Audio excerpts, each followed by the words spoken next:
Gottfried Leibniz foi um filósofo e matemático alemão, estudioso do cálculo integral e do cálculo binário, que futuramente foi muito importante para os programas dos computadores. Ele também foi criador da tese das monadas, unidades primárias e do universo que compõe todos os corpos. Ele nasceu na Alemanha no dia 1 de junho de 1646. Ele perdeu seu pai muito cedo, então ele foi criado pela mãe, que lhe transmitiu muitos valores religiosos. Ele entrou na escola Nicolau com apenas 7 anos, ele estudou grego e latim e adquiriu seu conhecimento de uma forma autodidata. Aos 14 anos, ele entrou na universidade e se graduou em filosofia com a tese Meditação sobre o princípio da individuação, onde apresentou os conceitos de monadas, unidades primárias do universo. Em 1663, recebeu o grau de mestre em filosofia. E em 1666, ele publicou a sua tese e dissertação sobre a arte combinatória. Ele participou da Sociedade Alquímica de Nuremberg, quando conheceu o barão Johann Christian. Ele se dedicou a trabalhar com a diplomacia, tendo como seu objetivo principal estabelecer a paz interna entre o Sacro Império Romano Germânico. Ele esboçava a ideia que se baseava basicamente na junção entre o catolicismo e o protestantismo para apaziguar os conflitos existentes da época.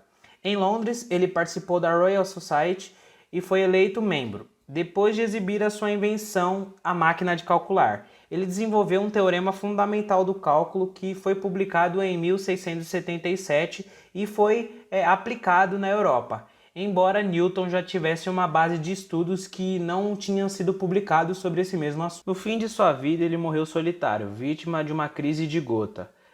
Morreu longe da aristocracia, onde ele viveu boa parte da sua vida. E infelizmente ele faleceu na Alemanha no dia 14 de novembro de 1716. O que é a teoria do conhecimento? A teoria do conhecimento, ou gnosologia, é uma área da filosofia voltada para a compreensão da origem, natureza e a forma que tornam possível o ato de conhecer pelos seres humanos. Como disciplina da filosofia, a teoria do conhecimento surgiu na Idade Moderna, tendo como fundador o filósofo inglês John Locke. Gnosologia ou gonosiologia, do grego gnosis, que significa conhecimento, e logos, que é discurso, está relacionado ao ato de conhecer a partir da relação entre dois elementos, que são o sujeito, aquele que conhece, e o objeto, aquele que pode ser conhecido. Partindo dessa relação, é possível conhecer algo e estabelecer formas distintas para o conhecimento, ou melhor, para a apreensão do objeto. Diversas são as possibilidades de compreender ou explicar algum fenômeno. A própria filosofia nasce da necessidade de buscar um modo diferente de compreender o mundo. As explicações dadas pelos mitos deixaram de ser suficientes e alguns homens buscaram uma forma mais segura e confiável, a filosofia. Quando falamos sobre formas de conhecimento, podemos falar de mitologia, senso comum, filosofia, ciência e religião, e entre outras. O racionalismo foi uma corrente filosófica muito importante na modernidade, onde ele tem como principal objetivo teorizar o modo de conhecer dos seres humanos, não aceitando qualquer elemento empírico como fonte de conhecimento.